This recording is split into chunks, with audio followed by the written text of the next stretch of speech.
আল্লামা দেলোয়ার হোসেন সাঈদী, তিনিও জামাত ইসলামের আমির ছিলেন। আপনি কোন আমির, আপনি কোন আদর্শে রাজনীতি করছেন? আল্লামা দেলোয়ার হোসেন সাঈদী তিনিও 2 বার এমপি গ্রহণ করেছেন, এমপিত্ব নিয়ে দেশ রাষ্ট্র পরিচালনা করেছেন। তিনি আপনার মতো মণ্ডপে গিয়ে মন্ত্রী হননি, তিনি মণ্ডপে না গিয়ে এমপি হয়েছেন। আপনি কার আদর্শে রাজনীতি করছেন? আপনি এইভাবে আহলে হাদিস মসজিদ ভেঙে দেওয়া হয়, মাদ্রাসা বন্ধ করে দেওয়া হয়, একটা কথা জবান দিয়ে বের হয় না, আর আপনি মন্দির পাহারা দিতে মুসলমানের বাচ্চাকে পাঠান।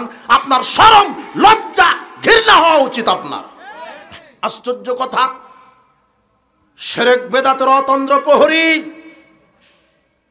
একজন ব্যক্তি, একজন মুফাসসির ছিল, যিনি বলিষ্ঠ কণ্ঠে শিরক বেদাতের বিরুদ্ধে কথা বলেছিলেন, যার নাম আল্লামা দেলোয়ার হোসেন সাঈদী।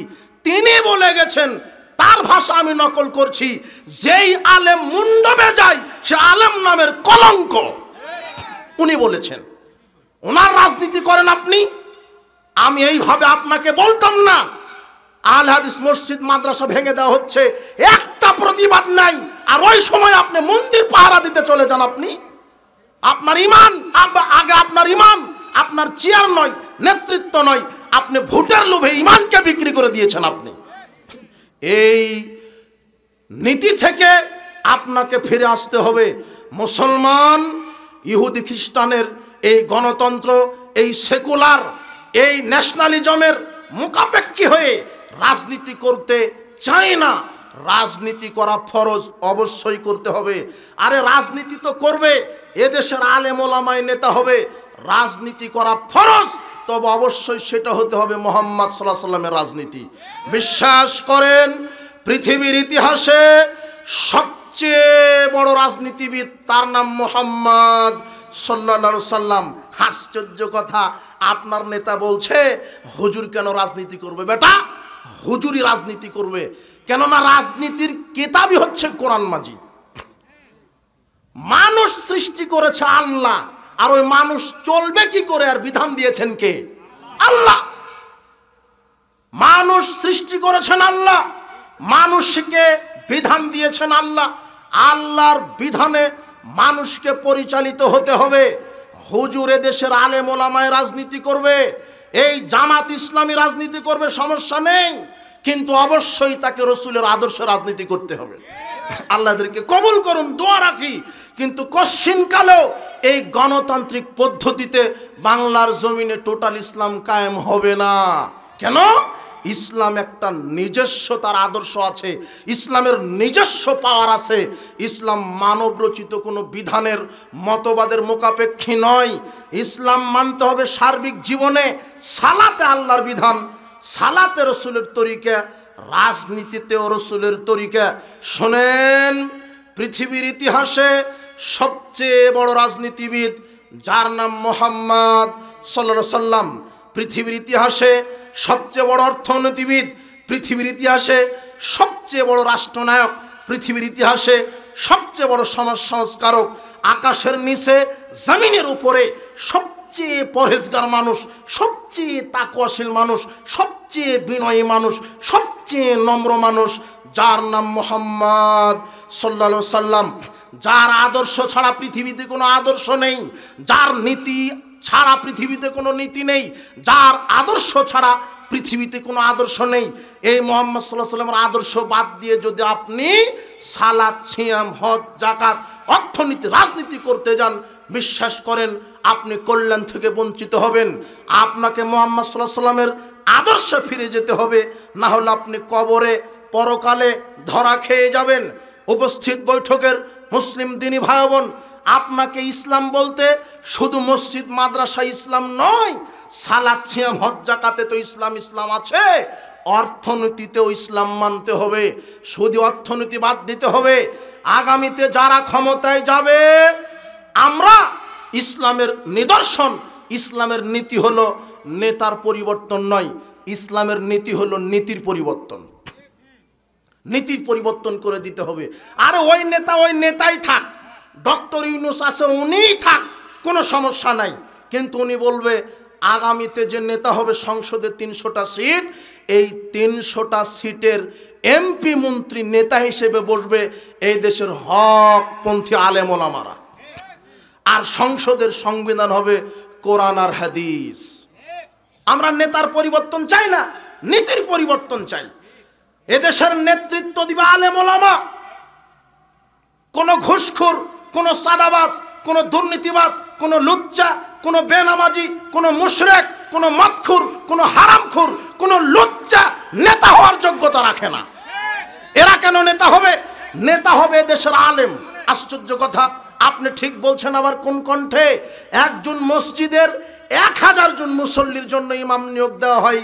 ইমামের মাথা থেকে পা পর্যন্ত আপনি দেখেন ডিগ্রি কত বড়, কেরাত কেমন, প্যান্ট টাকনোর উপরে কিনা, দাড়ি চাষে কিনা, দাড়ি আছে কিনা, বউ পর্দায় থাকে কিনা, এত কিছু দেখেন। মাত্র 1000 লোকের ইমামতি করবে। আর আপনি যাকে এমপি বানাবেন ও তো 5 লক্ষ মানুষের নেতা হবে। আপনি কি কোনোদিন দেখেছেন এই এমপি 5 ওয়াক্ত সালাত আদায় করে কিনা, মুখে দাড়ি আছে কিনা, প্যান্ট টাকনোর ওপরে আছে কিনা, আপনার বউ পর্দায় থাকে কিনা, মদ খায় কিনা, গাঁজা খায় কিনা? আপনি এটা দেখেন না।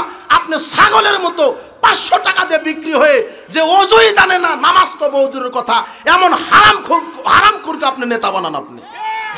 তাহলে এ সমাজে এসে এ কি সালাত কায়েম করতে পারবে? এ কি জেনা বন্ধ করতে পারবে? ওই নেতাই 1400 জন নারীকে নিয়ে রাত কাটাবে, ওই নেতাই গাঁজা খাবে, ইয়াবার ব্যবসা করবে। আপনি হারামখোর এদেরকে নেতা বানান কেন? আগামীতে বাংলাদেশের নেতৃত্ব দিবে এদেশের হকপন্থী আলেম ওলামা। এরাই হবে নেতা, এরাই হবে এমপি, এরাই হবে মন্ত্রী। আর বাংলাদেশের সংবিধান হবে কোরআন আর হাদিস। আল্লাহ, তুমি এমন একটা অভ্রান্ত সত্য নেতা পাঠাও যে কোরআন সুন্নাহর আদর্শ দিয়ে সারা বাংলাদেশকে শিরক বেদাত আর নির্যাতিত মানুষের পাশে দাঁড়াবে। অন্যায়, জুলুম, সুদ, ঘুষ, দুর্নীতি একেবারে মিটিয়ে দিবে। ইসলামের আদর্শে, মুহাম্মদ সাল্লাল্লাহু আলাইহি ওয়াসাল্লামের আদর্শে গোটা দেশটাকে আলোকিত করবে। এমন অভ্রান্ত নেতা আল্লাহ তোমার কাছে আমরা ভিক্ষা চাই, তুমি কবুল করো। এমন নেতার পাশে দাঁড়ান। হে যুবক, তুমি যেই নেতার বক্তব্য শুনলে, আরে আজকে শুনেছো তুমি নেতার বক্তব্য, ও কি তোমাকে ওযুর কথা বলেছে, ইমানের কথা বলেছে, সালাতের কথা বলেছে? ওর বক্তব্যে বোঝা যায় তুমি ওর দল করলে গাঁজা খাওয়ার টাকা পাবে, তুমি নারী পাবে, গাড়ি পাবে। তোমার নেতা শুধু তোমাকে দুনিয়া দিতে পারবে, তোমার নেতা পরকাল দিতে পারবে না। তোমার নেতার মুখে ওযুর বক্তব্য নাই, ইমানের বক্তব্য নাই, সালাতের বক্তব্য নাই। তোমার নেতা বলছে আমার দল করো, গাড়ি লাগলে গাড়ি দিব, বাড়ি লাগলে বাড়ি দিব, পদবি লাগলে পদবি দিব। আরে রাস্তাঘাট সোনা দিয়ে মুড়িয়ে দেবো বেটা। রাস্তাঘাট যদি সোনা দিয়ে মুড়িয়ে দেয় 5 পয়সা উপকার হবে না। সারা পৃথিবীর নেতা আপনাকে বানিয়ে দিলে উপকার হবে না যদি আপনার ইমান ঠিক না থাকে। তা আপনি কোন নেতার পিছনে ছুটেন? হারামখোর, বেনামাজি, লুচ্চা, বদমাশ, গাঁজাখোর এমন নেতার পিছনে ছুটে কেন? ও তো জাহান্নামে যাবে, যাবে তোমাকে নিয়ে যাবে। তুমি এমন নেতার পিছনে ছোট যেই নেতা অভ্রান্ত সত্য কথা বলে, চাকরির ভয়ে, জীবনের ভয়ে জাহেলিয়াতের সাথে মিশে যায় না। তোমাকে ওই আলেম সম্পর্কেও আমি আজকে সতর্ক করছি, যেই আলেম চাকরি বাঁচাবার জন্য বেদাতের বিরুদ্ধে কথা বলতে পারে না, বিলায়ের মতো ম্যাও ম্যাও করে সমাজে নেতৃত্ব দেয়। এই আলেমের পা চাটা তুমি বন্ধ করো। বলতে পারে না বেদাতকে বেদাত, বলতে পারে না কুলখানি বেদাত, চেহলাম বেদাত, মানুষ মারা গেলে 40 দিনে 40 খাওয়ানো বেদাত, হালুয়া রুটি বেদাত, ফরজ সালাতের পরে সম্মিলিত মোনাজাত বেদাত, সভা সমিতির পরে, জানাজার পরে, বিবাহের বৈঠকের পরে, ঈদের সালাতের পরে সম্মিলিত মোনাজাত বেদাত। এটা বলতে পারে না কেন? ওর চাকরি চলে যাবে।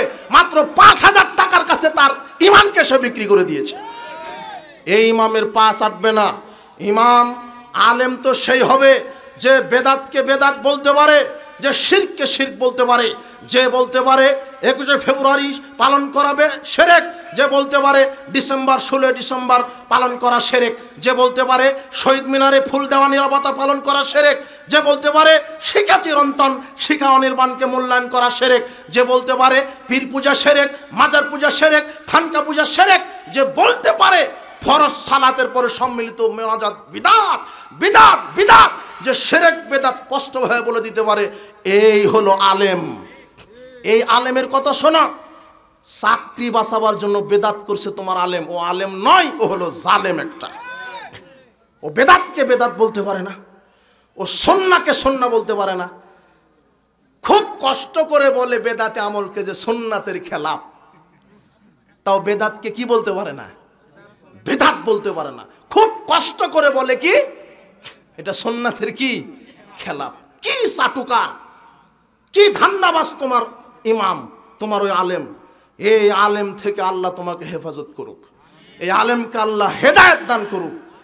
এরাই হলো ভ্রান্ত আলেম। এই ভ্রান্ত আলেম থেকে আমাকে বিরত থাকতে হবে। আমরা কারো বিরোধী নই, কোনো দলের বিরোধী নই, কোনো ব্যক্তির বিরোধী নই, আমরা নীতি আদর্শের বিরোধী। আপনি যত বড়ই নেতা হন, যত বড় দলের নেতা হন, আপনার দলে যদি আর আপনার ভিতরে যদি মুহাম্মদ সাল্লাল্লাহু আলাইহি ওয়াসাল্লামের আদর্শ না থাকে, আপনাকে আমরা 5 পয়সা মূল্য দিই না। আর যদি রাসূলের আদর্শ থাকে, আপনাকে আমরা মূল্য দিই। শোনেন উপস্থিত বৈঠকের মুসলিম দ্বীনি ভাই বোন, সার্বিক জীবনে কোরআন সুন্নাহ মেনে চলার নাম ইসলাম। শুধু মসজিদে 5 ওয়াক্ত সালাত আদায়ের নাম ইসলাম নয়, শুধু হজ মৌসুমে হজ করা ইসলাম নয়, শুধু রমাদানে সিয়াম পালন করার নাম ইসলাম নয়। রমাদানে সিয়াম পালন করবেন যার তরিকায়, অর্থনীতি রাজনীতি করতে হবে তার তরিকায়, এর নাম ইসলাম। মসজিদে সালাত আদায় করবেন যার তরিকায়, রাজনীতিও করতে হবে তার তরিকায়, এর নাম ইসলাম। শোনেন, মানুষ মারা গেলে কবরে জিজ্ঞাসা করা হবে 3টা প্রশ্ন মৌলিক। 1, মান রব্বুকা, তোমার আইনদাতা কে? রব মানে কি? রব মানে আইনদাতা, রব মানে প্রতিপালক, রব মানে জীবনদাতা, রব মানে সৃষ্টিকর্তা, রব মানে মৃত্যুদাতা। কথা বুঝেননি মনে হয়। কবরে জিজ্ঞাসা করা হবে মান রব্বুকা, তোমার আইনদাতা কে? তখন তুমি বলিও রব্বি ইহুদি খ্রিস্টান।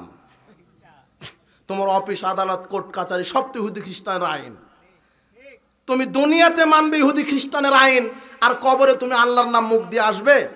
আশ্চর্য কথা। তুমি দল করো একটা, আর এক দলের কাছে গেছো তুমি চাকরি নিতে, চাকরি দিবে? তোমার নীতি তো উল্টা। যেই দল সরকার হয় ওটা দলের সরকার হয়, জনগণের সরকার কোনোদিন হয়নি বাংলাদেশে। আওয়ামী লীগ সরকার ও আওয়ামী লীগের সরকার হয়েছে, বিএনপি সরকার বিএনপির সরকার হয়েছে, এরা জনগণের সরকার হতে পারেনি। বিরোধী দল এই দলীয় সংকীর্ণতায় ভুগেছে। আরে শোনো, তুমি করো বিরোধী পার্টির লোক, আপনারে এটা কি এই এলাকার নাম ফুলকট, এই মাঠে দাঙ্গা হয়েছে, মারামারি হয়েছে। আপনি ওই দিন ওই তারিখে যেই সময় মারামারি হয়ে একজন মার্ডার হয়েছে, ওই দিন আপনি চট্টগ্রামে ছিলেন, কিন্তু আপনি বিরোধী দলের লোক হয়, আপনি ওই মার্ডারের 1 নম্বর আসামি। এর নাম হলো সরকার ব্যবস্থা বাংলাদেশের। তোমার দাদা 1 শতক জমির উপরে কেস করে গেছে, তুমি বুড়া হয়ে গেছো, তো তোমার এই কোর্ট কাচারি 1 শতক জমির মামলা এখনো মিটাতে পারেনি। এটা হলো দুর্নীতিবাজ বাংলাদেশ। আশ্চর্য কথা, তুমি কোথায় নেতৃত্ব দিতে এসেছো? আশ্চর্য কথা, তুমি কোথায় নেতৃত্ব দাও? যে দেশের 95% মানুষ সালাতি আদায় করে না, তুমি আবার কোথায় নেতৃত্ব দিতে এসেছো? নেতৃত্ব যখন তোমার নেতা আসবে, তাকে মুহাম্মদ সাল্লাল্লাহু আলাইহি ওয়াসাল্লামের ভাষাতে কথা বলতে হবে। কিভাবে কথা বলতে হবে? মুহাম্মদ সাল্লাল্লাহু আলাইহি ওয়াসাল্লাম বলেছেন, শোনো আমার জাতি, লাই ইফলিহা কাওমুন ওয়ালাউ আমরহুম ইমরাতান, যেই দেশের একজন নেতা হবে মহিলা, সেই দেশে গজব নাজিল হবে। এই দেশের সবাই মহিলা, ওই দল এই দল সবাই। তোমার এই নেত্রীর নামে ভোট চেয়ে গেল, তোমার নেতা ও তো চলে গেল, ওকে বলেছে আপনি বসেন, তোমার নেতা বসেনি। আমি তো তোমার নেতাকে ওইভাবে, আমি কি বলবো তোমার নেতাকে? তোমার নেতাকে বক্তব্য শুনতে হবে। সাধারণ মানুষ পরিবর্তন হওয়ার চাইতে নেতার পরিবর্তন জরুরি। কেন? নেতা যদি পরিবর্তন হয়, সমাজ এমনিতেই পরিবর্তন হবে। টাঙ্কিতে যদি মরা কুকুর পড়ে থাকে, পরিষ্কার পানি পাবেন না। টাঙ্কি পরিষ্কার করলে পরিষ্কার পানি পাবেন, টাঙ্কি পরিষ্কার করতে হবে। হুজুর পর্দার ওয়াজ করবে মানে পর্দা সংসদে কায়েম করতে হবে। সংসদ থেকে বলে দিবে, শোনেন, আজ থেকে আকেল বালেক প্রত্যেক নারীর পর্দা করা ফরজ। যে মহিলা পর্দা করবে না, তাকে 5 বছর জেলখানায় বন্দী থাকতে হবে। কিসের আমি আপনাকে সালাতের ওয়াজ শোনাবো, বাবাজিরা সালাত আদায় করো? জি না, সংসদ থেকে বলে দেওয়া হবে, কেউ যদি সালাত আদায় না করে তার আজীবন জেল হবে। কিসের আমি আপনাকে মদের বিরুদ্ধে বক্তব্য দিব? সংসদ থেকে বলে দেওয়া হবে, কেউ যদি মদ পান করে প্রথম অবস্থায় 40টা জুতার বাড়ি, দ্বিতীয় অবস্থায় যদি করে 80টা, তৃতীয় অবস্থায় যদি করে তাহলে তাকে 5 বছর জেল। এটা হবে সংসদ থেকে আইন পাস। কেউ যদি চুরি করে তাহলে তার হাত কেটে দেওয়া হবে। শোনো এই যুবক, তোমার নেতা ইসলাম চায় না, যারা নেতৃত্বে আছে তারাই চায় না। কেন? ও যদি ইসলাম চায় তাহলে তোমার নেতারই হাত আগে কাটা হবে। যে দেশে পিয়ন 400 কোটি টাকার মালিক হয়, তাহলে মন্ত্রীর অবস্থা কোথায়? তোমার নেতা ইসলাম চাবে না কেন? জেনা করলে তাকে পুঁতে মেরে ফেলে দিতে হবে, তোমার নেতাকে আগে পোঁতা লাগবে। ওর একটা দুটা নারীর সাথে সম্পর্ক না, শত শত নারীর সাথে সম্পর্ক। তুমি সাবধান হও, ইসলামকে সার্বিক জীবনে মেনে চলো। মৌলিক প্রশ্নই হবে কবরে তিনটা, মান রব্বুকা, তোমার আইনদাতাকে। এখন তুমি সমাজে আল্লাহর বিধানই মাননি, তুমি কিভাবে বলবে? তুমি তো মুনাফিক। মা দিনুকা, তোমার দিন কি? তখন তুমি বলবে দিনই ডেমোক্রেসি, আমার দিন ডেমোক্রেসি, গণতন্ত্র। তোমার দিন তো ইসলাম না। মান নাবিউকা, তোমার নবীকে? তখন বলবে নবী আব্রাহাম লিঙ্কন, আমার নবী আব্রাহাম লিঙ্কন। তাই তো, তোমার নীতি আদর্শ তো ইহুদি খ্রিস্টানের। তোমার সমাজের একটা বড় নেতা মারা গেছে, এখন তোমার মসজিদের হুজুর বলছো বিসমিল্লাহ ওয়ালা মিল্লাতে রাসূলিল্লাহ, আল্লাহর নামে রসুলের দলে উঠাই দিলাম। অথচ হারামখুরের মুখে নাই দাড়ি, নিচে প্যান্ট টাকনুর নিচে, পাজামার নিচে, মরা পর্যন্ত সিগারেট বিড়ি গাঁজা খাইছে, ওযুই জানে না, সালাত আদায় করেনি, বেনামাজি। এই হারামখুরকে পোঁতার সময়তে বললে রসুলের দলে উঠাই দিলাম, এই হারামখুরকে রসুল তার দলে নিবে না। রসুলের দল করে মারা যেতে হবে, তাহলে রসুল আপনাকে তার দলে নিবে। আল্লাহ আপনাকে বুঝার তৌফিক দান করুন। উপস্থিত বৈঠকের মুসলিম দিনী ভাই বোন, সার্বিক জীবনে ইসলাম ভ্রান্ত আলেম থেকে বেঁচে থাকেন। যারা সমাজের শিরক বেদাতের ডিলার হাতে নিয়ে নেমেছে, বাপ দাদার দোহাই দিয়ে ধর্ম চালাই, বাপ দাদার দোহাই দিয়ে ধর্ম চালাই, বাপ দাদার দোহাই দিয়ে সমাজের শিরক বেদাত কায়েম রাখে, এই হুজুরের ইত্তেবা করো না। শোনো, আল্লাহ বলছেন সূরা আনামের 112 আর 121, এই দুটো আয়াত তুমি পড়বে, তোমার হুজুরকে পড়াবে। আল্লাহ বলছেন পৃথিবীতে শয়তানের কিছু দালাল আছে। কার দালাল? শয়তানের দালাল। আর শয়তানের দালালই হচ্ছে এই এক শ্রেণীর এই ভ্রান্ত আলেমেরা। কারা? আলেমেরা। সমাজের শিরক বেদাত তৈরি করেছে ভ্যান চালক, রিক্সা চালক, না টুপি দাঁড়িয়েওয়ালা এরা। আর শয়তান এটা চায় যে আমি শিরকের মাধ্যমে ঈমান নষ্ট করে দিই আর বেদাতের মাধ্যমে আমল নষ্ট করে দিই। তাই সমাজে বেদাতি আমল চালু করেছে এই হুজুরেরাই। আজকে আপনার বগুড়ার একটা মসজিদে সালাত আদায় করলাম, তো অজু করতে বসেছি, এমন সময়তে সামনে অজুর দোয়া লেখা আছে। তো অজুর দোয়া কি? ওখানে লেখা আছে বিসমিল্লাহিল আলিউল আযীম আলহামদুলিল্লাহি ফি দীনিল ইসলাম ওয়াল ইসলামু হাক্কুন ওয়াল কুফরু বাতিলুন। এটা নাকি অজুর দোয়া। আশ্চর্য কথা, আল্লাহর নবী বলছেন মান কাযাবা আলাইয়া মুতাআম্মিদান ফালিয়াতাবাউ মাকাদাহু মিনান নার, যে ব্যক্তি আমার নামে কোনো মিথ্যা হাদিস বলবে তার থাকার জায়গা জাহান্নাম। তো এই অজুর দোয়াটা যদি রসুলের না হয়, তাহলে তোমার হুজুরের থাকার জায়গা কোথায়? কথা বুঝেনি মনে হয়। অথচ আল্লাহর নবী বলছেন তিরমিজির 25 নম্বর হাদিস, যে অজুর শুরুতে তোমরা বিসমিল্লাহ বলো। কি বলো? মুহাম্মদ সাল্লাল্লাহু আলাইহি ওয়াসাল্লাম বলছেন বিসমিল্লাহ, আর তোমার হুজুর বলছে ওটা নয়, এইটা। এখন রসুলের দোয়া যদি অজুর দোয়া ওটা না হয়, তাহলে হুজুরের থাকার জায়গা কোথায়? আজকে আবার গাড়িতে বসে এক মৌলানা সাহেবের বক্তব্য শুনছি। মৌলানা সাহেব বলছে যে স্ত্রীর নিচের ঠোঁটে চুমু দিলে কবুল হজের নেকি। আশ্চর্য হুজুর। আমি তখন চিন্তা করলাম একেবারে টাটকা ইবলিসের দালালে। তো কোনটা করলে কবুল হজের নেকি, এটার বিধান কে দিতে পারে? অথবা মুহাম্মদ সাল্লাল্লাহু আলাইহি ওয়াসাল্লাম। তো হুজুর যে বলল নিচের ঠোঁটে চুমা দিলে কবুল হজের নেকি, সাল্লাম না বলে, তাহলে হুজুরের থাকার জায়গা কোথায়? তোমার হুজুর জায়নামাজের দোয়া তৈরি করেছে, ওটা যদি রাসূল মুহাম্মদ সাল্লাল্লাহু আলাইহি ওয়াসাল্লাম না বলে থাকার জায়গা কোথায়? তোমার হুজুর কোরআন তেলাওয়াত শেষে সাদাকাল্লাহুল আযীম দোয়া তৈরি করেছে, এটা যদি মুহাম্মদ সাল্লাল্লাহু আলাইহি ওয়াসাল্লামের না হয়, তাহলে থাকার জায়গা কোথায়?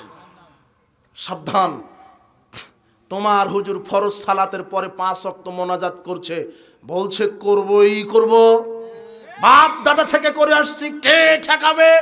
ফরজ সালাতের পরে সবাইকে নিয়ে সম্মিলিত মোনাজাত যদি মুহাম্মদ সাল্লাল্লাহু আলাইহি ওয়াসাল্লাম না করে, তোমার হুজুরের থাকার জায়গা কোথায়? আল্লাহ তোমার হুজুরকে হেদায়েত দান করুন, তোমার হুজুরকে ইসলাম বোঝার মানার তৌফিক দান করুন। জিনা ব্যক্তির দোহাই দিয়ে, মাযহাবের দোহাই দিয়ে, নেতার দোহাই দিয়ে, সংখ্যা গরিষ্ঠতার দোহাই দিয়ে, হুজুরের দোহাই দিয়ে, বাপ দাদার দোহাই দিয়ে ধর্ম চলে না। ধর্ম একজন মানুষের দোহাই দিয়ে করতে হবে, যার নাম মুহাম্মদ সাল্লাল্লাহু আলাইহি ওয়াসাল্লাম। শোনেন, এই হুজুর এক শ্রেণীর ভ্রান্ত হুজুরি শয়তানের দালালি করে সমাজে শিরক বেদাত ঢুকিয়ে দিয়েছে, যে আমল রসুল করেননি, যে আমল সাহাবায়ে কেরাম করেননি। এজন্য সাবধান, সালাত মুহাম্মদ সাল্লাল্লাহু আলাইহি ওয়াসাল্লামের নীতিতেই করবেন। তাকবীরে তাহরিমা, বুকের উপরে হাত, সূরা ফাতিহা এসেছে জোরে আমিন বলতে হবে, এটাই সুন্নাত। মুহাম্মদ সাল্লাল্লাহু আলাইহি ওয়াসাল্লাম বলছেন যে জোরে আমিন বলবে তার বিগত সব পাপ আল্লাহ ক্ষমা করে দিবে। পায়ের সাথে পা মিলিয়ে সালাত আদায় করতে হবে। মুহাম্মদ সাল্লাল্লাহু আলাইহি ওয়াসাল্লাম বলছেন যে ব্যক্তি পায়ের সাথে পা মিলিয়ে দাঁড়িয়ে সালাত আদায় করবে আল্লাহ তাকে জান্নাতে ঘর বানিয়ে দিবেন। এই জন্য মুহাম্মদ সাল্লাল্লাহু আলাইহি ওয়াসাল্লামের নীতিতে সালাত, জোরে আমিন এটাই চূড়ান্ত, রাফল ইয়াদাইন এটাই চূড়ান্ত, বুকের উপরে হাত এটাই চূড়ান্ত। তোমার হুজুর বলছে নারী বাঁধবে বুকের উপরে, পুরুষ বাঁধবে নাভির নিচে, এরকম একটা জাল হাদিস পৃথিবীতে কলমের কালি দিয়ে লেখা হয়নি আরবিতে। তোমার বগুড়ার সবচেয়ে যে বড় হুজুর তাকে আগামীকাল সকালে ধরো, মাওলানা সাহেব আমরা যে বাপদাদা থেকে শুনে আসছি নারী বুকের উপরে আর পুরুষ নাভির নিচে, এই হাদিস আছে কোন কিতাবে? কথা বুঝেছেন? জি না। জায়নামাজের দোয়াটা কোন কিতাবে আছে? মুহাম্মদ সাল্লাল্লাহু আলাইহি ওয়াসাল্লাম থেকে প্রমাণিত কোন হাদিস? সাদাকাল্লাহুল আজিম বলতে হবে কোথায় আছে, আর টপ করে একবার জাগিয়ে একবার নামিয়ে দিতে হবে কোথায় আছে। সালাতের নিয়ত, ও ফজরের এক নিয়ত, জোহরের এক নিয়ত, আসরের এক নিয়ত, জানাজার এক নিয়ত, ঈদাইনের এক নিয়ত, তাহাজ্জুদের এক নিয়ত।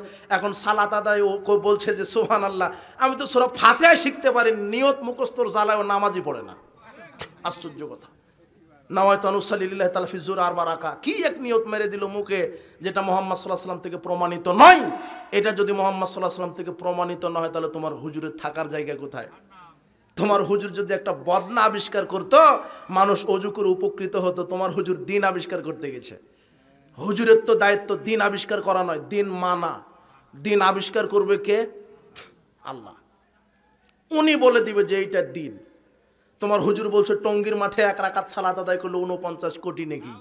আশ্চর্য কথা। তোমার হুজুরকে জিজ্ঞাসা করা হলো মক্কা মদিনা থেকে কেন আসে টঙ্গীতে, তখন তোমার হুজুর বলছে আরে দাওয়াতে তাবলীগ বই লেখা আছে 85 পৃষ্ঠাতে। তখন তোমার হুজুর জবাব দিচ্ছে কাবা ঘরে এক রাকাত পড়লে 1 লক্ষ গুণ সওয়াব, আর ওই এক রাকাতই টঙ্গীর মাঠে পড়লে 49 কোটি গুণ সওয়াব। কি হুজুর বাবা, আশ্চর্য হুজুর তোমার। কাবা ঘর কোথায় আর কোথায় টঙ্গীর মাঠ? ওখানে মানুষ পেশাব পায়খানা করে রাখে। আর কাবা ঘর মানে পৃথিবীর সব নবী রাসূল এসেছেন যেখানে, তওয়াফ করেছেন যেখানে। আরে টঙ্গীর মাঠে কেন? কাবা ঘর 100 বার তওয়াফ করলে হজ হবে না। 1 সেকেন্ডের জন্য হলো আরাফার মাঠে না যাওয়া পর্যন্ত। যেখানে আরাফাতে না গেলে হজ হয় না, আপনার টঙ্গীর মাঠে গেলে হজ হয়। মানে এই হুজুরের জিহুবা আর মাথা ফাটানো হবে ইনশাআল্লাহ। সাবধান, এই মিথ্যা ফজিলতের ধোকাতে আপনি পা দিবেন না। আপনার হুজুর ভেজালে আমল, সহি ভেজালে আমল। 858 পৃষ্ঠাতে লিখছেন আব্দুল্লাহ ইবনে জুবাইরকে বললেন যে তুমি আমার মরা রক্ত পুঁতে দাও। তা আব্দুল্লাহ ইবনে জুবাইর ওই একটু ঘুরে এসে বলছেন, আল্লাহ নবী বলছেন যে তুমি কি করলে আমার মরা রক্ত? আল্লাহ নবী খেয়ে ফেলেছি। আচ্ছা ঠিক আছে, আমার রক্ত যার পেটে যাবে জাহান্নামের আগুন হারাম। যদিও হাদিস জাল, একেবারে মিথ্যা।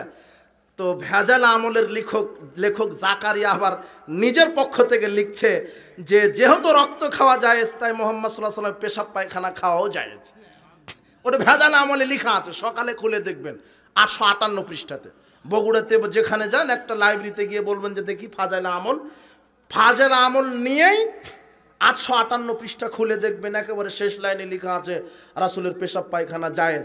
এটা থেকেই তোমার এদেশের ওই পীর আর মুরিদেরা দলিল খুঁজে পেয়েছে যে পীরের পেশাব পায়খানাও জায়েজ, খেলেই বরকত।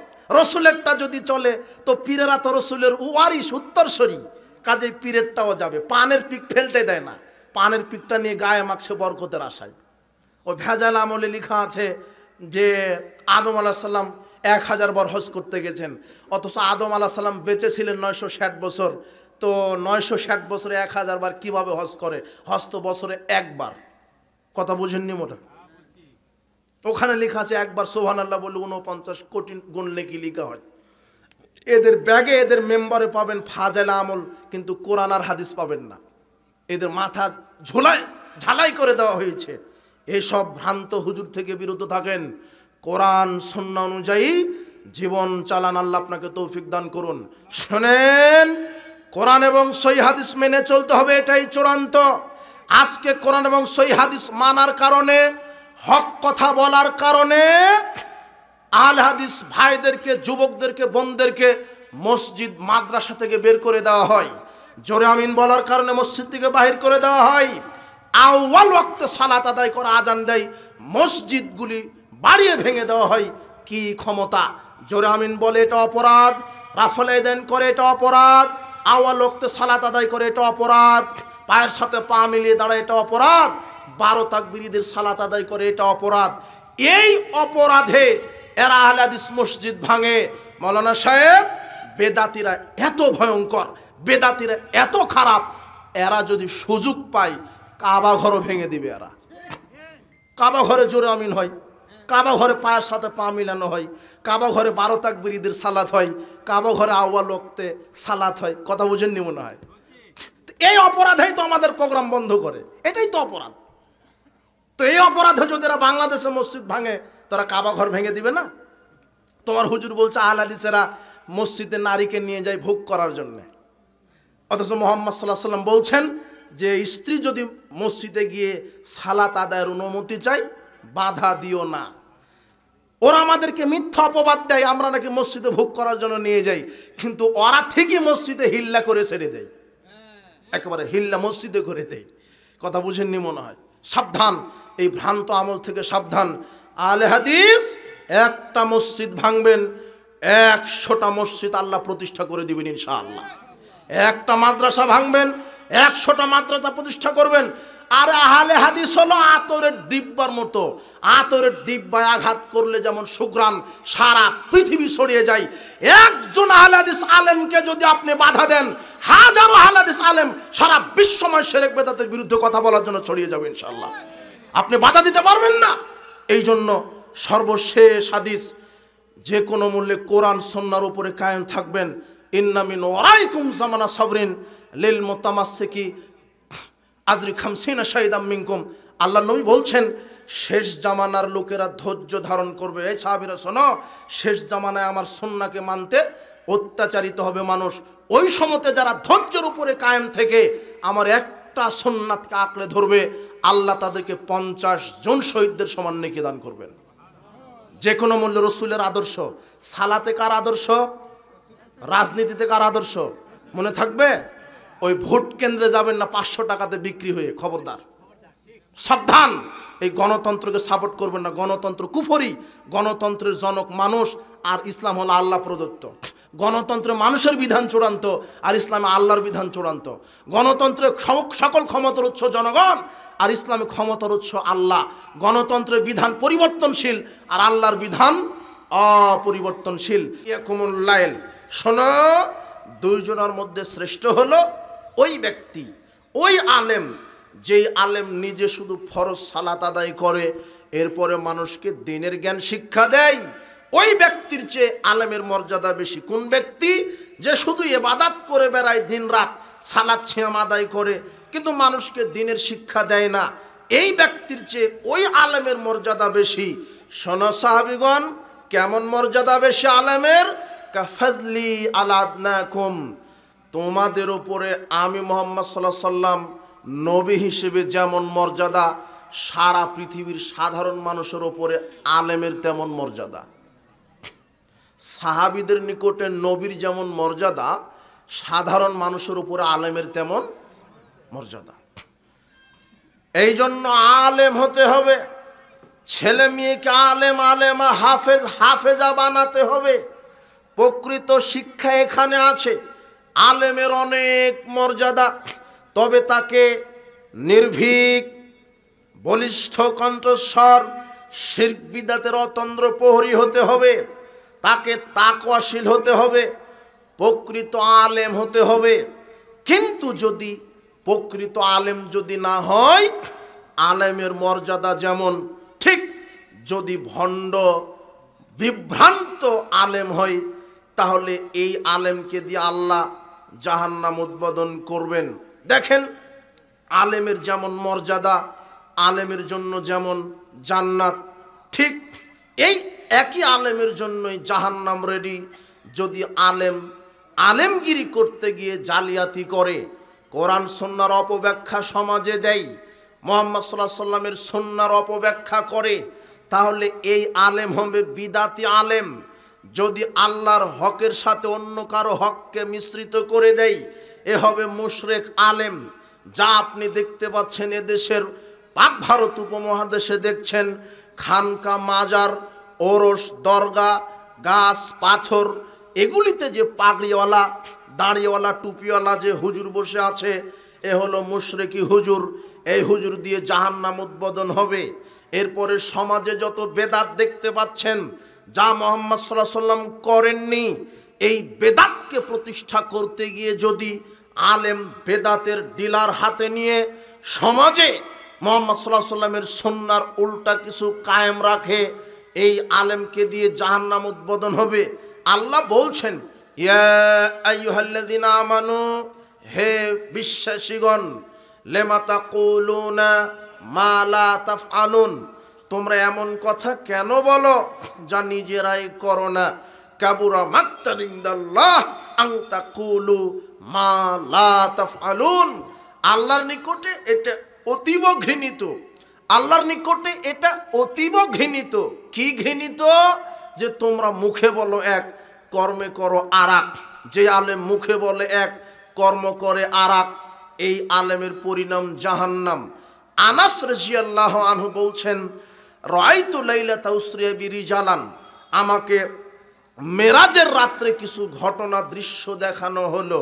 আমি দেখলাম তুকরাজু শিফাহুম বিমাকারিজা মিনান নার, কিছু মানুষের জিহ্বা আগুনের কেচি দ্বারা কেটে দেওয়া হচ্ছে। বলতো মান হাওলায়ে জিবরিল, আমি বললাম জিবরাইল, কোন ব্যক্তির জিহ্বা আগুনের কেচি দ্বারা কেটে দেওয়া হচ্ছে? তখন জিবরাইল বলছেন, হাওলায়ে খুদবাউ মিন উম্মাতিক, এরা হলো আপনার উম্মতের যারা বক্তা, যারা আলেম, যারা বক্তব্য দিয়ে বেড়াতো, যারা বক্তা, বক্তার জিহ্বা আগুনের কেচি দ্বারা কেটে দেওয়া হচ্ছে। আল্লাযীনা ইয়া'মুরুনা আন-নাসা বিল বিররি ওয়া ইয়ানসাউনা আনফুসাহুম, যারা মানুষকে ভালো কাজের কথা বলতো, নিজেরাই ভালো কাজ থেকে দূরে থাকতো। ওয়া হুম ইয়াতলুনাল কিতাব, যারা কোরআন হাদিসও পড়তো। ওয়া হুম ইয়াকিলুন, কিন্তু চিন্তা ভাবনা করে জাতির সামনে কথা বলতো না। চাকরি বাঁচানোর জন্য, সমাজে প্রভাব খাটানোর জন্য বাপ দাদার দোহাই দিয়ে শিরক বিদাতের উপরেই কর্তৃত্ব কায়েম করতে চেয়েছিল। এই আলেম বক্তাদের জিহ্বা আল্লাহ আগুনের কেচি দ্বারা কেটে দিবেন। আবু হুরায়রা রাদিয়াল্লাহু আনহু বলছেন, রাসূল সাল্লাল্লাহু আলাইহি ওয়াসাল্লাম বলেছেন, ইন্না আওলান নাসে ইগজা আলাইহি ইয়াউমাল কিয়ামা, বিচারের মাঠে তিন শ্রেণীর মানুষকে দিয়ে আল্লাহ জাহান্নাম উদ্বোধন করবেন। তার এক, রাজুলুন উস্তুশহিদা, প্রথম যেই ব্যক্তি সে হবে শহীদ। শহীদকে দিয়ে আল্লাহ জাহান্নাম উদ্বোধন করবেন। মানে শহীদের মর্যাদা অনেক। আলেমের মর্যাদা যেমন, ঠিক শহীদের মর্যাদা এরকম। শহীদের অনেক মর্যাদা।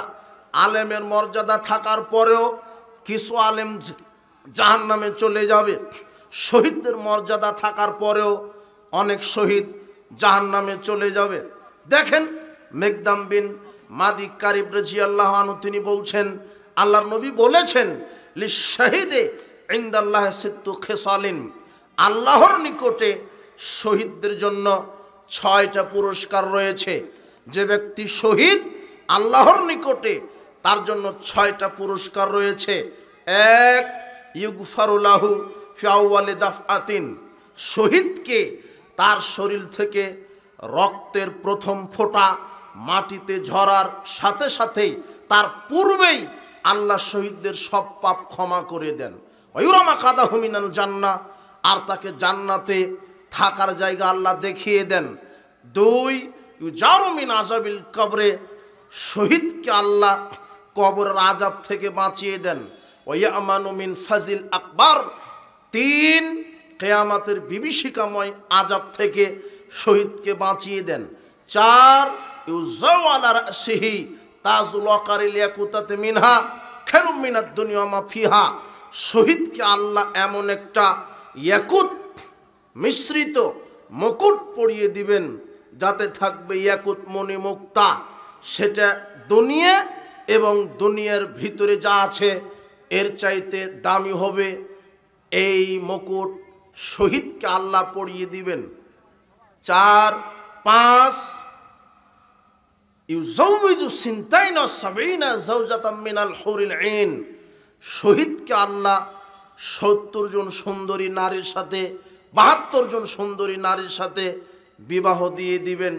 যা অন্য কোনো জান্নাতি, সাধারণ জান্নাতি যারা, তাদের জন্য 2টা থাকবে বিশেষ, আর যারা শহীদ তাদের জন্য বিশেষ থাকবে 72টি সুন্দরী নারী, তাদের সাথে আল্লাহ বিবাহ দিয়ে দিবেন। 6 ইউশাফাউ ফি 70 মিন আকরাবাইহি, 70 জনার সুপারিশের ব্যাপারে শহীদকে আল্লাহ ক্ষমতা দিবেন। আল্লাহ বলবেন, শোনো, তোমার নিকট আত্মীয় যারা 70 জন জাহান্নামে চলে গেছে, আমি তোমাকে সুপারিশের ক্ষমতা দিলাম।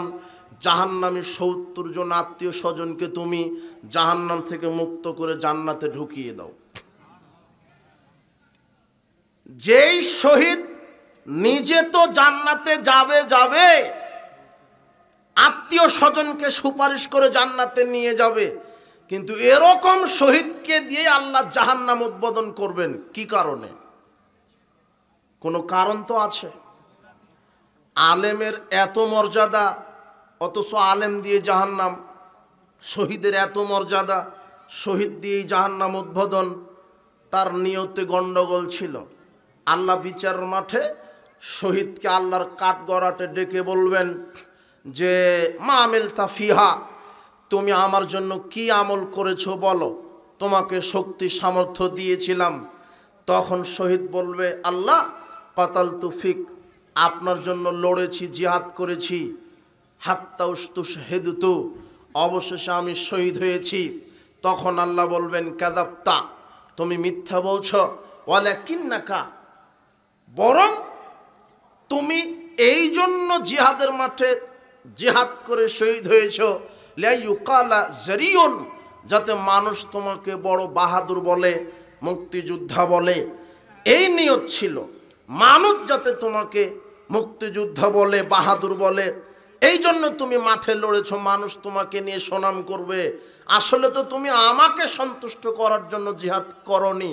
সুম্মা বিহি ফাসহিব আলা ওয়াজহি হাত্তা উলকিয়া ফিন্নার, আল্লাহ ফেরেশতাদেরকে বলবেন, ফেরেশতারা এই শহীদকে উপর মুখে করে টানতে টানতে জাহান্নামে নিক্ষেপ করো।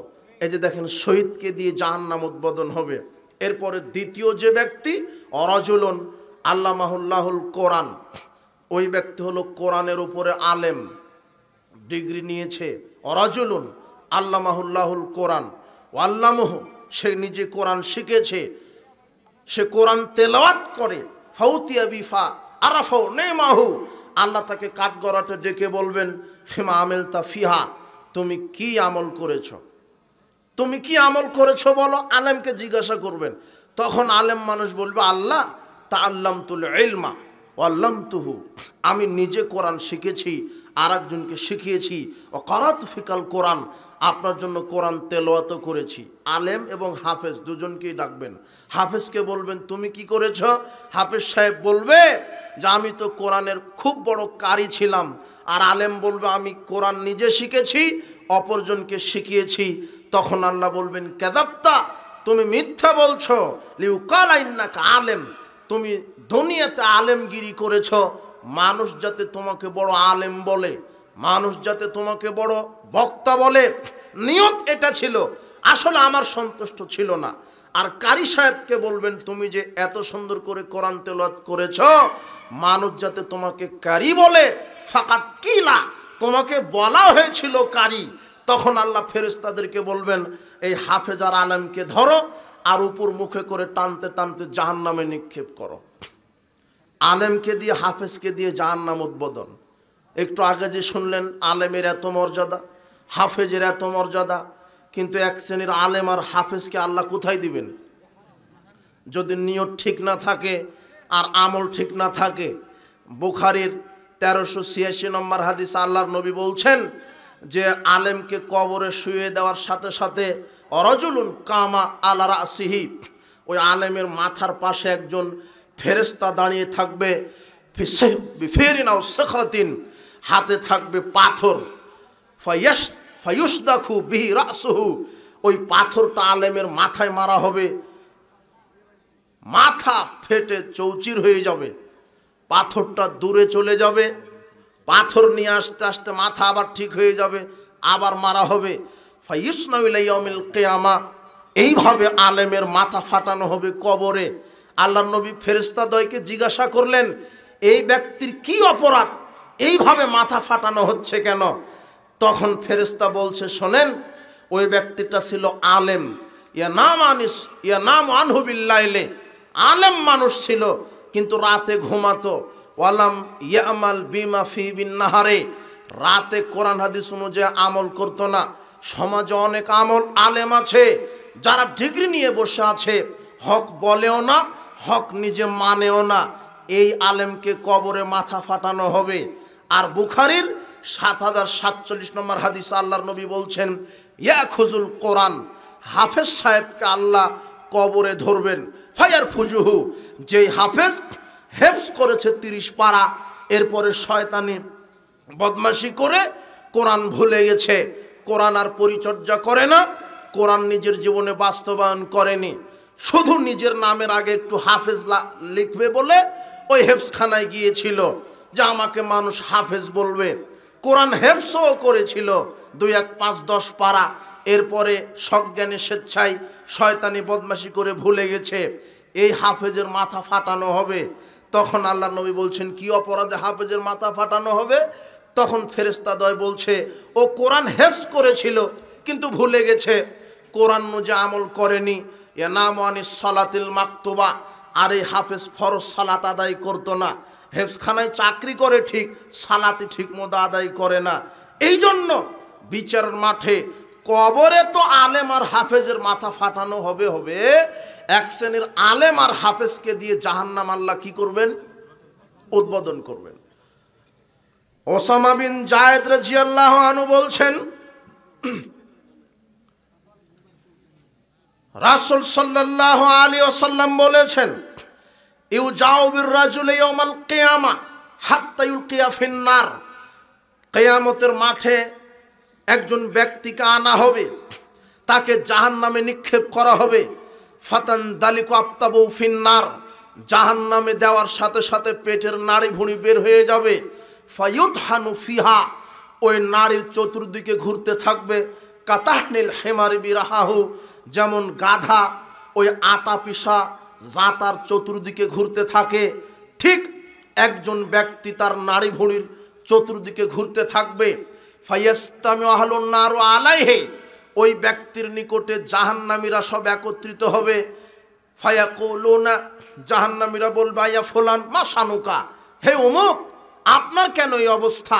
আনতা তামুরনা বিল মারুফ ওয়া তানহানা আনিল মুনকার, আপনি না অনেক বড় আলেম ছিলেন, মানুষকে ভালো বক্তব্য দিতেন, বক্তব্য শোনাতেন, কিন্তু আপনার এই অবস্থা কেন?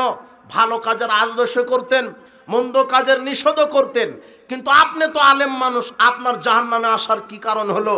তখন ওই আলেম নিজেই বলবে, কুনতু আমরুকুম বিল মারুফ, আমি ভালো কাজের কথা বলেছি, ওয়ালা আতিহি, কিন্তু আমি নিজেই ভালো কাজ করিনি, অনহাকুম আনিল মুনকার, আমি খারাপ কাজের নিষেধ জাতিকে করেছি, ও আতিহি, কিন্তু আমি নিজেই খারাপ কাজ করেছি।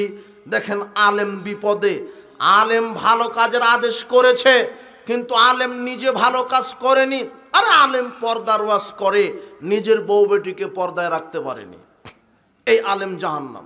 আর আলেম ভালোই বক্তব্য দেয় সালাত ছেমের উপরে, নিজেই সালাত আদায় করে না, এই আলেম জাহান্নাম। আলেম খারাপ কাজের নিষেধ করে, আলেম বলে খারাপ কাজের নিষেধ, বাবা তোমরা খারাপ কাজ করো না, সুদ খায়ো না, ঘুষ খায়ো না, দুর্নীতি করো না, মদ পান করো না, এটা আলেম বলে, কিন্তু যে বলে সেই ঘুষ খেয়েছে, সেই সুদ খায়, যে বলে মদ পান করো না, ওই আলেমই জর্দা দিয়ে পান খায়। ও নিজেই বলে মদ পান করো না, কিন্তু এই জানা নাই যে জর্দাই হলো মদ, ও আলেমের জানা নাই।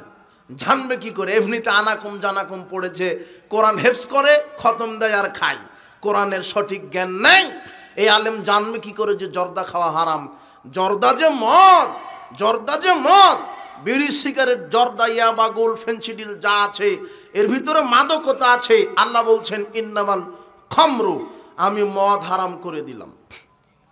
কোরআন হাদিসে মদের নির্ধারিত নাম নেই। কোরআনে বলা নেই জর্দা হারাম, কোরআনে বলা নেই বিড়ি সিগারেট হারাম, কোরআনে বলা হয়নি ইয়াবা, গুল, ফেন্সিডিল হারাম। কোরআনে শুধু আল্লাহ বলেছেন মদ হারাম। মদ কি জিনিস এখন আল্লাহর নবী বলছেন, সংজ্ঞা দিচ্ছেন মাদকের, মা আসকারা কাসিরুহু ফাকালিলুহু হারাম, যেটা বেশি পরিমাণ খেলে মানুষ মাতলামি করে তার অল্প খাওয়াটা হারাম। এই জন্য আপনি তো জর্দা খান পানের সাথে 1 গ্রাম 2 গ্রাম, তাই আপনি বুঝতে পারেন না। অথচ যে 1 গ্রাম জর্দা দিয়ে পান খাচ্ছে ওই হুজুরকে আপনি 100-150 গ্রাম জর্দা খাইয়ে দেখেন, হুজুরা সূরা ফাতিহা তেলাওয়াত করতে পারবে না। যেটা বেশি খেলে মানুষ পাগলামি করে তার অল্পটা হারাম। এই জন্যই বলছি জর্দা হারাম, এর ভিতরে মাদক রয়েছে। যারা জর্দা খায় পানের সাথে খায় তারা চিবিয়ে খায়, আর যারা বিড়ি সিগারেট খায় তারা আগুন দিয়ে পুড়িয়ে খায়। অথচ বস্তুটা একই, বস্তু একই। ওই বিড়ির মশলা, সিগারেটের মশলা আর পানের জর্দা দুটেই তামাক পাতা থেকে তৈরি হয়, তামাক পাতা থেকে দুটেই। যারা জর্দা খায় তারা চিবিয়ে খায়, আর যারা সিগারেট খায় তারা আগুন দিয়ে পুড়িয়ে খায়। আপনি আছেন এখানে, যদি জর্দা খেয়ে থাকেন আজকে তওবা করেন। যুবক, তুমি বিড়ি সিগারেট খাও, এটা জাহান্নামীদের খাদ্য। আল্লাহ বলছেন আমি জাহান্নামীদেরকে যা খেতে দিব শরীর পরিপুষ্ট হবে না। জাহান্নামের খাদ্যের সাথে মিল আছে বিড়ি সিগারেট, জর্দা। বিড়ি সিগারেট খেলে কি শরীর পরিপুষ্ট হয়? জি না। আল্লাহ বলছেন জাহান্নামীদেরকে যা খেতে দিব ক্ষুধা মিটবে না। বিড়ি সিগারেট, জর্দা খেলে কি ক্ষুধা মিটে? জি না। দুর্গন্ধযুক্ত একেবারে খাবিস অপবিত্র খাবার বিড়ি সিগারেট, জর্দাগুল। হুজুর খায়, হুজুর খায়, হুজুর নিজে মদের বিরুদ্ধে বক্তব্য দিচ্ছে, আবার হুজুরি জর্দা খাচ্ছে। এই হুজুরের মাথা ফাটানো হবে। এই জন্য সাবধান, যারা মাদক থেকে দূরে নেই। এই মাদক হারাম, আর হারামখোর এই দেহ জান্নাতে যাবে না। আল্লাহর নবী বলছেন লা ইয়াদখুলুল জান্নাতা জাসাদুন গুযিয়া বিল হারাম, ওই দেহ জান্নাতে যাবে না যেই দেহ হারাম খাদ্য দ্বারা গঠিত হয়েছে। সুদ, ঘুষ, দুর্নীতি, মাদক এগুলি হারাম। হারাম খাদ্য থেকে আপনি বেঁচে থাকার চেষ্টা করেন। বলছিলাম ভ্রান্ত আলেম, এক শ্রেণীর আলেমকে দিয়ে আল্লাহ জাহান্নাম উদ্বোধন করবেন। সাওবান রাদিয়াল্লাহু আনহু বলছেন রাসূল সাল্লাল্লাহু আলাইহি ওয়াসাল্লাম বলেছেন ইন্না মিম্মা আতাখাওয়াফু মিনহু আলা উম্মতি আইম্মাতান মুদিল্লিন, আমার উম্মতের মধ্যে আমি সবচেয়ে যেটা বেশি ভয় করছি সেটা হলো আলেম সমাজ, তারা হবে ভ্রান্ত। আমার উম্মতের মধ্যে সবচেয়ে বড় যেটা বেশি ভয় করছি তা হচ্ছে আলেম সমাজ, যারা অধিকাংশ হবে ভ্রান্ত। কিভাবে? সাতাবুদু কাবাইল মিন উম্মাতিল আওসান, আমার উম্মতের অনেক মানুষ মূর্তি পূজারীদের সাথে আপনার ইবাদত করবে। আমার উম্মতের অনেক মানুষ মূর্তির ইবাদত করবে। ওয়াসাতাল হাকু কাবাইল মিন উম্মতি বিল মুশরিকিন, আমার উম্মতের অনেক মানুষ মুশরিক বিজাতিদের সাথে মিশে যাবে। আমার উম্মতের অনেক মানুষ, সে আলেম হোক আর সাধারণ ব্যক্তি হোক, আল্লাহর নবীর এটা ভয় থেকে গেছে। আমার উম্মতের সবচেয়ে বড় যেটা ভয় করলাম, আলেম হবে ভ্রান্ত, তারা মূর্তি পূজকদের সাথে মিশে যাবে, তারা বিজাতিদের সাথে মিশে যাবে। আজকে সব জায়গাতে বিজাতিদের অনুসরণ করা হচ্ছে। আপনি লক্ষ্য করুন, আব্দুল্লাহ ইবনে আমর রাদিয়াল্লাহু আনহু বলছেন রাসূল সাল্লাল্লাহু আলাইহি ওয়াসাল্লাম বলেছেন লা ইয়াতি আন্নাল উম্মতি মা তালা বানি ইসরাইল, আমার উম্মতের ওই অবস্থা হবে, আমার মুসলিম উম্মতের ওই অবস্থা হবে যে অবস্থা ইহুদি খ্রিস্টানের হয়েছিল। হাজওয়ান নাল বিন নাল, যেমন দুই পায়ের জুতার সমান, ঠিক আমার মুসলিম উম্মত ইহুদি খ্রিস্টান নীতি আদর্শ, অর্থনীতি, সমাজনীতি, সংস্কৃতি, রাজনীতি, শিক্ষানীতি ইহুদি খ্রিস্টানের যেমন হবে মুসলমানেরও তাই হবে, অফিস আদালত কোর্ট কাচারি তাই হবে, ইহুদি খ্রিস্টানের নীতিতে চলবে অথচ মুসলিম হবে। আল্লাহর নবী বলছেন হাত্তাইন কানা মিনহুম মান আতা উম্মাহু আলানিয়া, যদি ইহুদি খ্রিস্টানের মধ্যে এমন লোক খুঁজে পাওয়া যায় যে তারা মায়ের সাথে জেনা করে, লাকানা ফি উম্মতি মা ইয়াসনাউ যালিক, তাহলে আমি মুহাম্মদ সাল্লাল্লাহু আলাইহি ওয়াসাল্লামের মুসলিম উম্মতের মধ্যেও কিছু কুলাঙ্গার থাকবে যারা মায়ের সাথে জেনা করবে। তার একটা পাপ হচ্ছে সুদের পাপ। আল্লাহর নবী বলছেন যে কোনো পুরুষ যদি 1 টাকা সুদ খায় তাহলে 36 বার মায়ের সাথে জেনা করলে যা পাপ হয় 1 টাকা সুদ খেলে তার চাইতে বেশি পাপ হয়। তাহলে যারা সুদের সাথে জড়িত এরা মায়ের সাথে জেনা করার মতো কি করছে? বুঝেননি মনে হয় কথা, বোঝা আবার কঠিন। আপনি যদি সুদের মধ্যে থাকেন তাহলে তো বক্তব্য বুঝতে পারবেন না। বিড়ি সিগারেট জর্দার বক্তব্য দিলে বুঝতে চায় না, কেন? ও নিজেই খায়, এই জন্য বোঝা কঠিন। সুদের বক্তব্য দিলেও বুঝতে চায় না, কেন? ও নিজে ব্যাংকের সাথে জড়িত। ও মাস্টার হলে কি হবে? ব্যাংক থেকে সুদের টাকা নেই। ও প্রিন্সিপাল হলে কি হবে? সুদ খায়। মাদ্রাসার প্রিন্সিপাল ঘুষখোর, ওই প্রিন্সিপালেরই মাথা ফাটাবে আল্লাহ বিচারের মাঠে, ওই আপনার ওই কবরে। প্রিন্সিপাল ভালো বক্তব্য দিয়েছে, ভালো করেনি, প্রিন্সিপাল সাহেব বলছে আমি সুপারিশ করতে পারি, ওর জন্য 5 লক্ষ টাকা রেখে দিতে হবে। মাদ্রাসার প্রিন্সিপাল 2 বার হজ করা আছে, 6 বার উমরা করা আছে, মাদ্রাসার প্রিন্সিপাল ঘুষখোর। ও দাড়ি টুপি রেখেছে সাইনবোর্ড, কাপড়ের ব্যবসা করতে বসেছে, 6 বার হজ করে, দাড়ি টুপি ঠিক আছে, একেবারে আলখাল্লা জুব্বাও ঠিক, মেহেদি দেওয়া, দাড়ি তো আছে মেহেদি দেওয়া, দেওয়ার পরে মিথ্যা কসমে ব্যবসা করছে। আল্লাহর কসম 5,000 টাকা দিয়ে কিনায় আছে, অথচ কিনা আছে 2,000 টাকা দিয়ে, অথচ হাজি সাহেব, এরই মাথা ফাটানো হবে। এক শ্রেণীর মিথ্যুক আলেম আছে সমাজে, ভণ্ড প্রতারক শয়তানের দালাল আছে সমাজে। আল্লাহর নবী বলছেন ইহুদি খ্রিস্টান যেমন হবে মুসলিম উম্মত তেমন হবে, ইহুদি খ্রিস্টান যেমন হবে মুসলিম উম্মত তেমন হবে।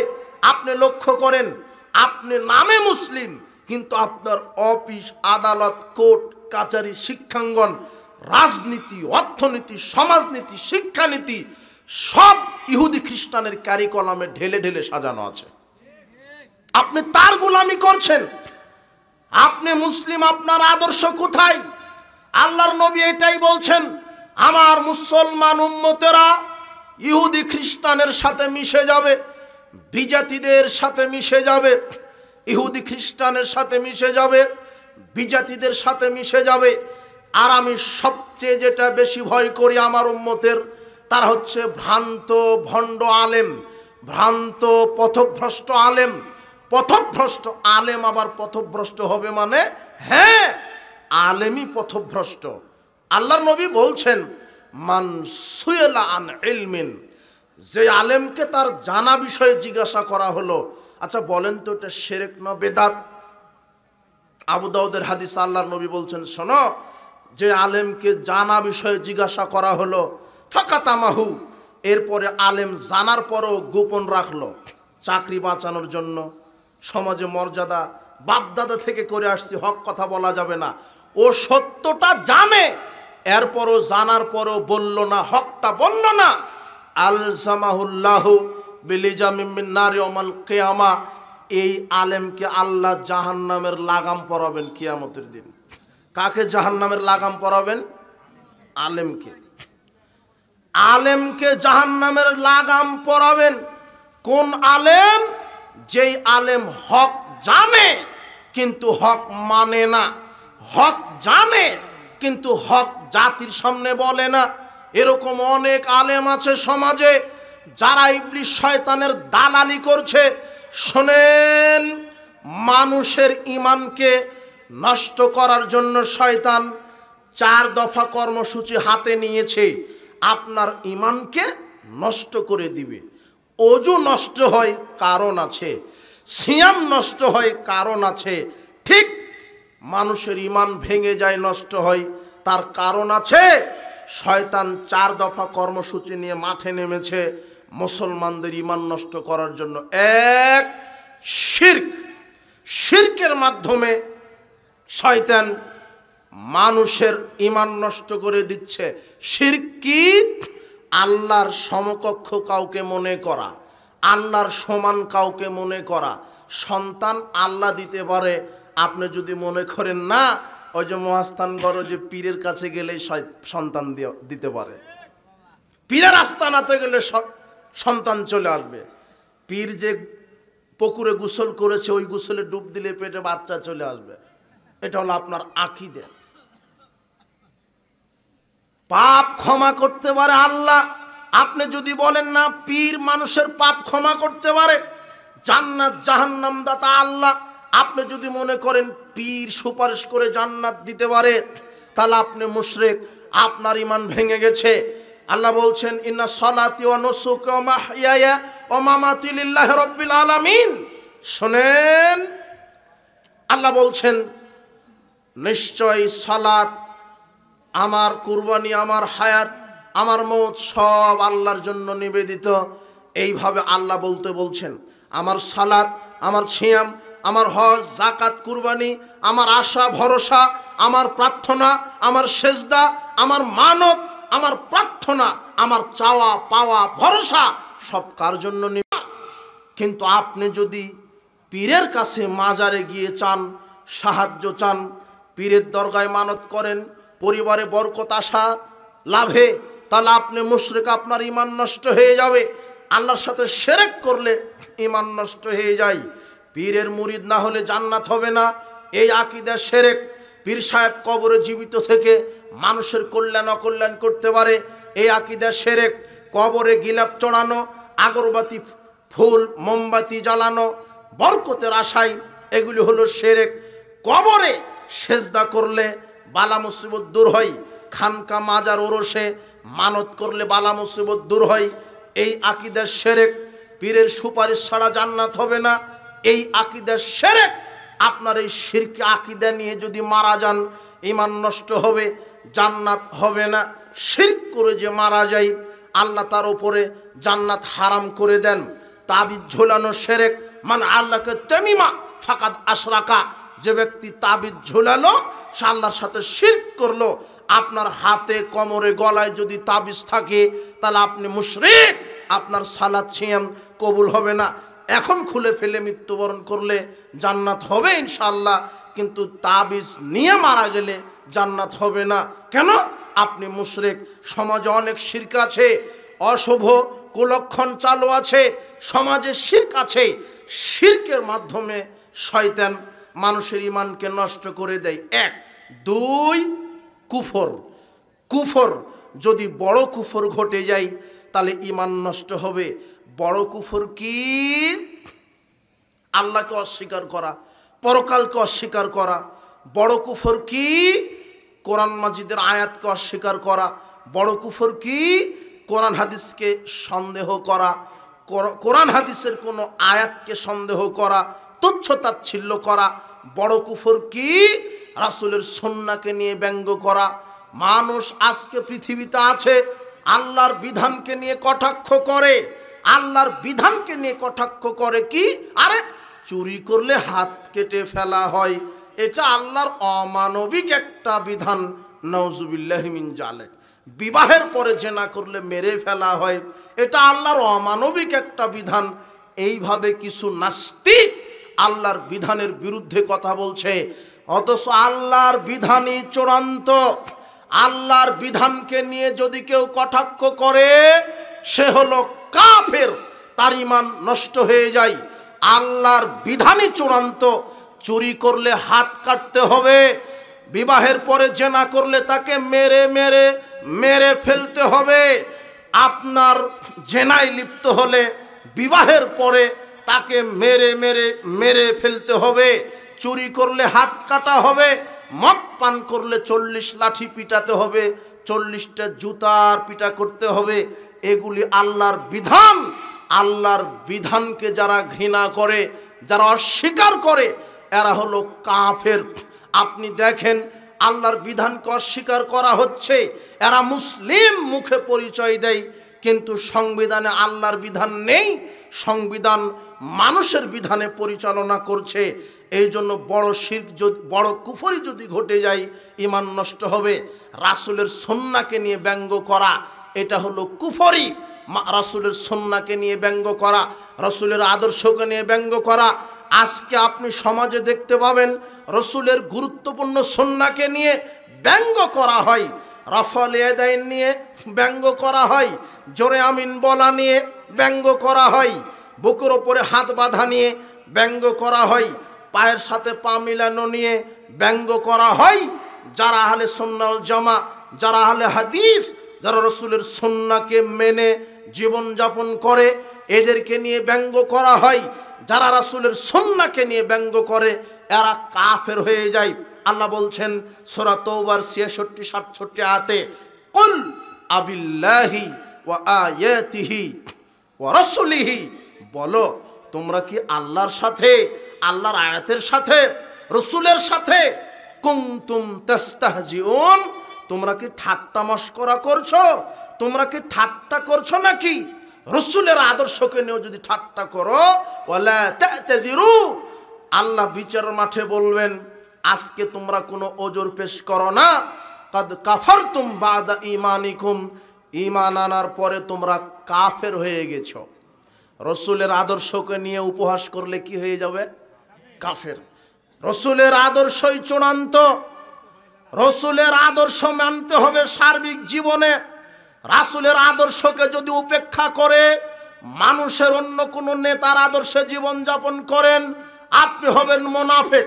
আর রাসূলের আদর্শকে যদি অস্বীকার করেন, আপনি হবেন কাফের। আল্লাহ বলছেন লাকাদ কানা লাকুম ফি রাসূলিল্লাহি উসওয়াতুন হাসানা। আল্লাহ বলছেন শোনো, সারা পৃথিবীর সব মানুষের জন্য আমি রাসূলের মধ্যে আদর্শ দিয়ে দিলাম।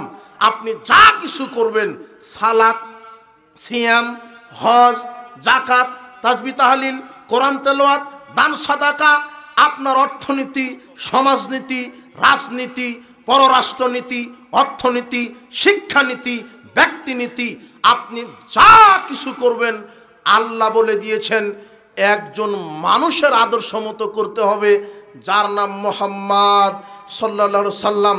দুর্ভাগ্যজনক সত্য হলেও এটা সত্য,